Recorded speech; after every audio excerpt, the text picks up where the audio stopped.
Hey y'all, I'm Cindy. Welcome to Cindy Hart's Crochet Podcast, where we talk about crochet and crochet accessories. Except today is another Cindy Hart's Cooking 2 for you. Today is Monday, December the 10th. Let's see, 6, 7, 8, 9th. The 9th, Monday, December 19th, 2024. And I think I just saw that it's a little before 1 o'clock here in Alabama. And I'm in South Alabama right now, at my daughter and son-in-law's house, and loving every minute of it. So today, what I'm going to do is, Renee had to go back to work today. Boo! Missing my baby girl. I'm just going to make some basic cornbread with you.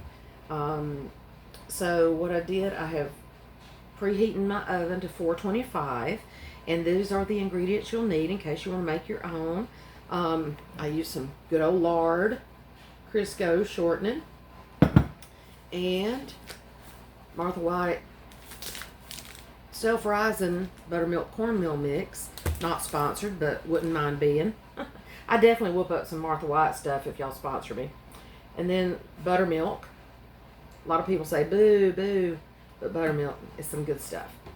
And then a splash of all-purpose flour.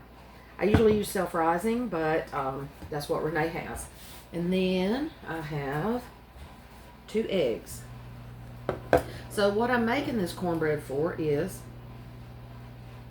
making sure my eggs don't roll off. What I'm making this cornbread for is to start my chicken dressing for our Thanksgiving dinner tomorrow. Yes, tomorrow. Between Thanksgiving and Christmas is the only way to do it, right? So got my good old trusty Lodge skillet. Is this Lodge? Can't tell, it's so old you can't even tell anymore. A good old seasoned, greased up iron skillet. Definitely a must for cornbread. And I am going to take a spoon of shortening, that much, and just put it in my skillet, maybe a little bit more. Make sure it's all off. Good old sound of an iron skillet, right? And what I'm going to do is I'm going to put this skillet into the oven to heat because I want it to melt, but I also want my grease to be hot enough to sizzle my cornbread when I get ready for it. So I'm just going to put that in there to heating. And just a little history on my cornbread making. I've been making cornbread since I was 5 years old. And my granny, my daddy's mama, Granny Suttles, is the one that taught me. And I've been making cornbread, like I said, since I was 5 years old. So yeah, I don't measure anything. So let's get it going. So I just got this little bag of Martha White self-rising cornmeal mix at the store. And the goal is to make it big enough that it goes in the skillet. But I need enough to, mix in with chicken and all the stuff. Because I'm going to try to make a video also showing you how I make my dressing. See how much that is. I made cornbread yesterday. However, I used regular, not self-rising, plain cornmeal. And then I tried to beef it up with self-rising flour, and it just didn't work. So, let's see.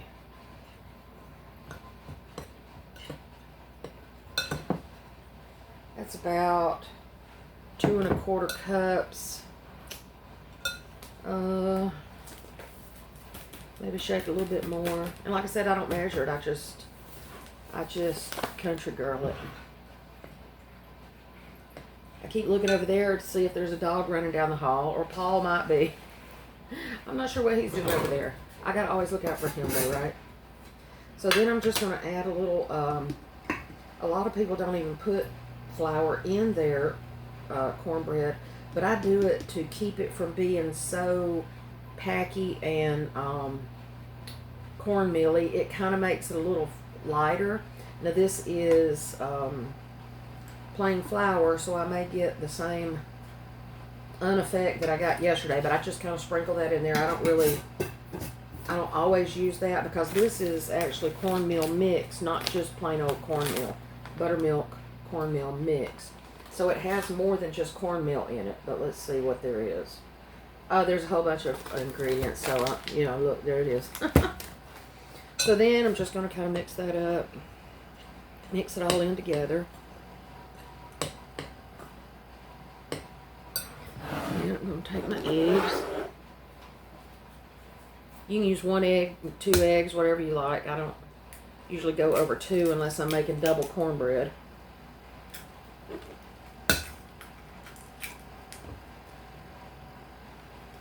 And again, I'm making this cornbread to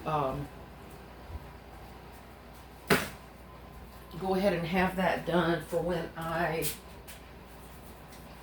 make my, start putting everything together later for my chicken dressing. Not sure if the oven's going to be hot enough by the time I finish this or not. We may just have to sit here and talk. So I'm just busting my eggs in the top of it and just kind of mixing them in. And of course those 2 eggs are not going to be enough to make that wet. So here we go with the buttermilk. Again, I do not measure.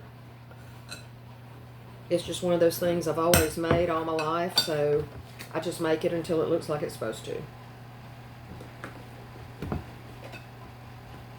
And I can't even find more than a quart of buttermilk at a time anymore. Can't find a big thing because I don't know if there's anybody else eats cornbread and buttermilk. Is there?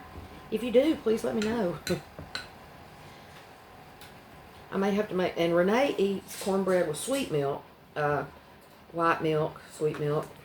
We used to call it sweet milk. I don't know when there was nothing but sweet milk and buttermilk. Now you got soy milk and almond milk and oat milk and unmilk. I don't know what all you call it. So I'm just going to keep adding a little bit at a time until it gets to, you know, cake batter consistency. And I preheated my oven to, I think I preheated it to 450 to get my grease sizzling. But then I'll probably turn it down to 425 to cook my cornbread. That way I don't time it. So if I happen to forget about it, at least if it's at 425, I will smell it before it's beyond recognition. So that's still a little thick. I don't want it too juicy, but cornbread does tend to soak it up. The cornmeal and everything does soak it up a little better. Plus, when I take that grease out of the oven, I will pour it in the top of this batter, so I still don't want it too runny before I get it to that point.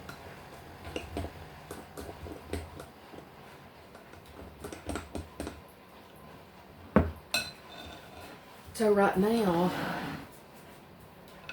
it is, you know, kind of looks like that.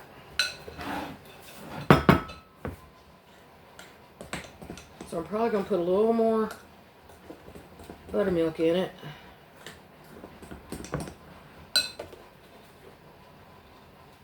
Yeah, I'll probably just finish that buttermilk right off. But anyway, I do eat cornbread and buttermilk. So I may have to chop me off a piece to eat with my buttermilk later. Uh-oh, here comes the handy sidekick. I have to let him know I'm making a video or else things might happen. Stop it. You're so silly. That's Paul.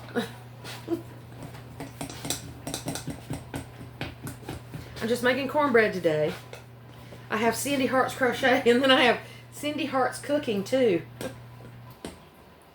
So now we're kind of at the cake batter consistency, sort of like this, right?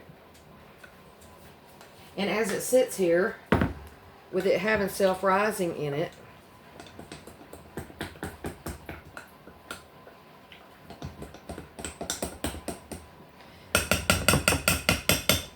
it's going to kind of sit here and get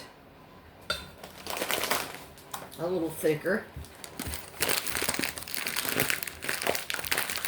I'll put stuff up. I have this just to look good, but it doesn't really do me any good with this.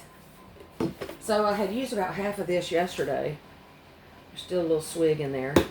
So I will bust up hot cornbread, or even cold, it don't matter, in the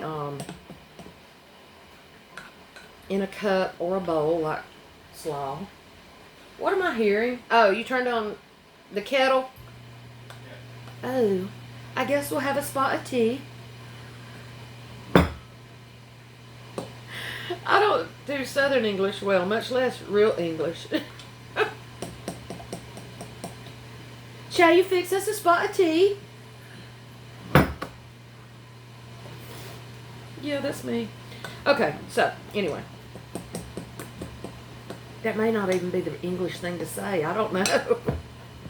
Except my Crisco over here. Crisco can sponsor me too. I'd be glad to. I would love to get a food sponsorship or a cooking or pastry. I would love to cook for a living. I promise you that. Well, I don't know about cooking for a living. I'd like to do it for food. So I'm going to leave that here for a minute till the oven finishes its thing. And as with self-rising, you can't see it bubbling, and if I turn it over, it's going to spill. So yeah, so far I've just used self-rising cornmeal, a little bit of flour, buttermilk, and eggs. That's all there is to it, really. And then I'm going to add some grease to it. So let me check that real quick.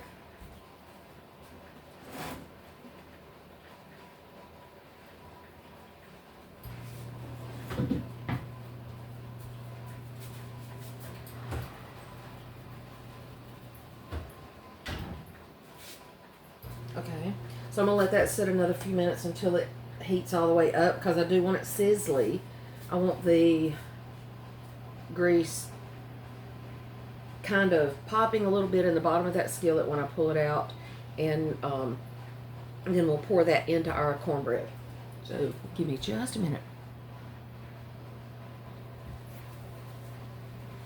Okay, so I'm about to pull the skillet out of the oven, and these are the effects I want you to have fully. I want you to have full effect.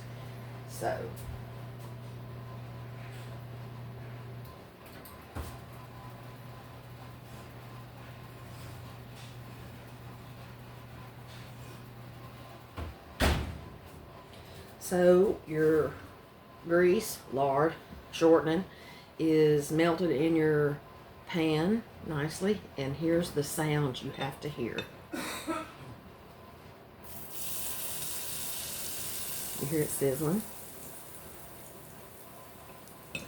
Okay, and then I'm going to I poured that into my batter, and I'm going to stir that up really well. Stir it in really well. But you want to stir it fast enough that you can get it back in the skillet so that it sizzles there too. I hope you can hear this. Let me try it. Here we go.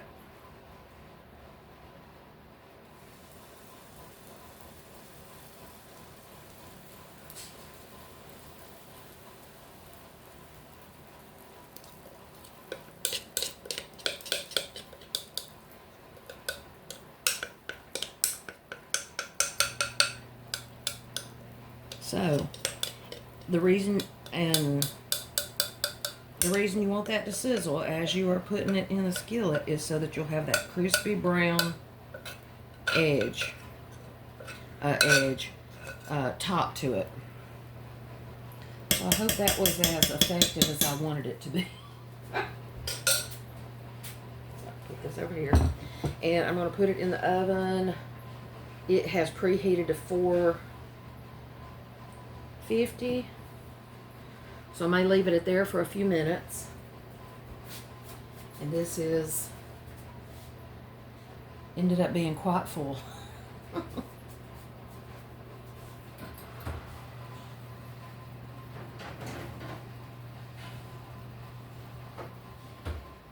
And there's nothing like a nice toasty 450 degree iron skillet.